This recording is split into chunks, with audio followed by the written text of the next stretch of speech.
Yo, what's up guys? Welcome back dito sa ating channel. Isa ka rin ba sa mga Shopee affiliate sa YouTube o sa mismong Shopee application at hinahanap mo kung paano mag-withdraw ng earnings mo dito sa mga affiliate na to? So panoorin mo lang itong video na to para matutunan mo kung paano mo withdraw ang iyong kinita papuntang GCash or sa ibang e-wallet or ibang bank account. At heto na ang ating GCash giveaway winners.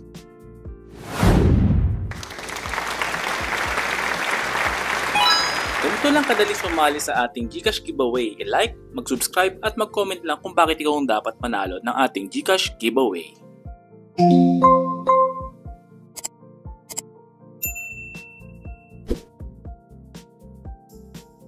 So una sa lahat, ang gagawin natin guys, i-open lang natin yung ating Shopee. Okay? So balik natin. Ito yung home page ng ating application na Shopee. At makikita natin dito, bandang wallet. Ayan, nakita nyo dyan sa screen natin. Press lang natin yung Shopee Pay natin. Sa ngayon, ito yung mga kinita ko sa Shopee affiliate.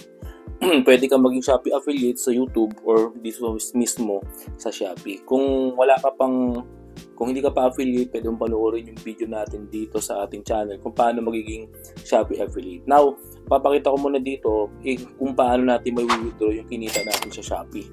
So, una sa lahat, ang gagawin natin, since ito na yung money natin, makita nyo yan, 3,800, i-press lang natin yung send money. Ayan. So, dito sa baba, makikita natin, merong nakalagay na other e-wallets. I-press lang natin yan.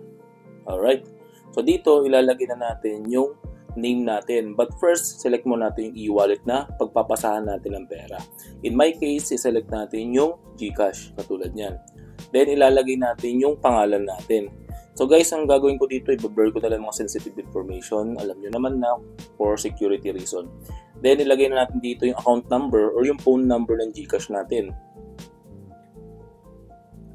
Okay, so pag nailagay na natin, verify nyo kung tama.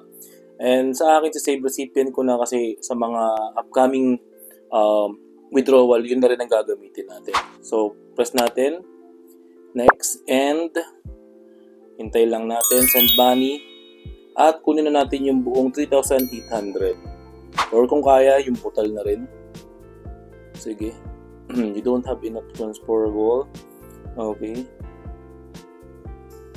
Okay. May admin fee. So, ibig sabihin, kunin lang natin yung 3,700 tulad yan. Done. And press na lang natin next. Optional na lang yung purpose. Okay. So, review lang natin. Once na ma-review natin, press na natin yung send money.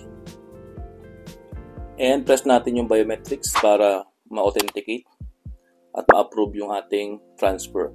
So yun guys, no, napakadali lang nung pag-transfer ng pera natin mula sa Shopee patungong GCash. Pwede nyo rin i-select dun yung ibang bank pero mas convenient kasi yung GCash. So next, tingnan natin kung pumasok sa GCash natin. Okay, yun. So mapapansin natin na dagdagan yung pera natin. Press natin yung transaction. At makikita natin dito yung cash in from Shopee Pay.